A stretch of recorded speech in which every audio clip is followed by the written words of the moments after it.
I remember the day my husband left for another business trip. His absence had become routine, but it didn't make it easier.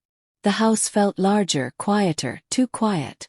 I busied myself with chores, but the monotony of the empty house weighed on me. Our farm had always been my solace, but lately, even that felt like another obligation. Lucero, our chestnut horse, was the only constant presence. He had always been my husband's pride, a symbol of his connection to the land, though I was the one who cared for him. Every morning I'd walk to the barn, carrying feed and murmuring soft words, more for my sake than his. But that week something shifted. As I approached Lucero's stall, he turned to me, his gaze unusually intent. There was a depth in his eyes, a warmth that felt oddly human. I brushed it off as my imagination, but I couldn't ignore how comforting it felt. I lingered longer than usual that day, running my hand over his coat, marveling at its smoothness. He leaned into my touch, as though he understood my need for connection. By the third day I began to talk to him, not just casual remarks but real conversations. I told him about the nights I spent staring at the ceiling, wondering if my husband missed me as much as I missed him. I told him about the arguments that started over small things but left scars bigger than I cared to admit. Lucero stood still, his ears flicking back and forth as though he were listening. At first, it felt silly talking to a horse, but the words poured out before I could stop them. I hadn't realized how much I'd bottled up over the years. Lucero became my sounding board, my confidant. His silence was comforting in a way human words couldn't be. One evening, after a particularly lonely day, I brought a chair into the barn and sat beside him. The air smelled of hay and earth, grounding me in a way nothing else could. As I spoke, Lucero lowered his head, resting it near my lap. It was a small gesture, but it unraveled something in me. I broke down, sobbing into the quiet of the barn. It wasn't just loneliness. It was the weight of years spent trying to be enough. For my husband, for the farm, for myself. Lucero didn't move, didn't flinch. His presence was steady, solid, like an anchor in a storm. That night, for the first time in years, I didn't feel entirely alone.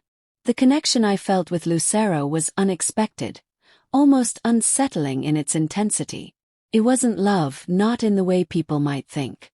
It was understanding, a bridge between two beings who couldn't speak but somehow communicated perfectly. As I walked back to the house under the dim glow of the moon, I realized I was smiling, something I hadn't done in a long time.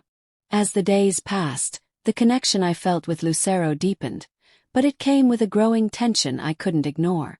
My mind became a tangle of contradictions. On one hand, I knew he was just a horse, a creature of habit and instinct. On the other, the bond we shared felt so much more profound than anything I'd experienced in years. I began to question everything. My marriage, my choices, even my own sanity. Then, one evening my husband called unexpectedly. His voice on the other end of the line was distant, almost perfunctory. He asked about the farm, about Lucero, but not about me. It was as though I were an afterthought, a part of the landscape rather than a person he missed. The call ended abruptly, and I sat staring at the phone, feeling a wave of frustration I couldn't contain. I went straight to the barn, seeking Lucero as I always did when my emotions felt too big to handle. He was waiting, his eyes calm and steady. I threw my arms around his neck, burying my face in his mane. "Why do I feel like this?" I whispered. "Why does it feel like you're the only one who sees me?" Lucero stood still, his breath warm against my cheek, and for a moment, it felt like he was the only thing keeping me grounded. But the intensity of that thought scared me. I stepped back, suddenly overwhelmed. Was I losing myself in this connection? Was I using him as an escape from a life I didn't know how to fix? The turning point came a few days later when Lucero fell ill. He refused his feed, his movements sluggish and unsteady. Panic coursed through me as I called the vet, my voice trembling. I stayed by his side, stroking his neck and whispering reassurances while we waited. The idea of losing him was unbearable. When the vet finally arrived, he diagnosed Lucero with colic, a condition that could turn deadly if not treated quickly. We worked together to stabilize him, and after what felt like hours, he began to improve. The relief was overwhelming, but it came with a harsh clarity. As I sat beside him that night, exhausted but unwilling to leave his side, I realized just how deeply I had intertwined my identity with his presence. Lucero wasn't just a horse to me anymore. He had become a mirror, reflecting everything I felt but couldn't express. He had become my refuge, my confidant, and in many ways my escape. But he wasn't a solution. The ache I felt in my marriage, the loneliness that had driven me to seek solace in him, those things weren't his to fix. They were mine. Lucero had given me comfort, but he couldn't give me the answers I needed. As dawn broke and the barn filled with soft light, I sat back and looked at him. He was calm now, his breathing steady, his eyes closed in rest.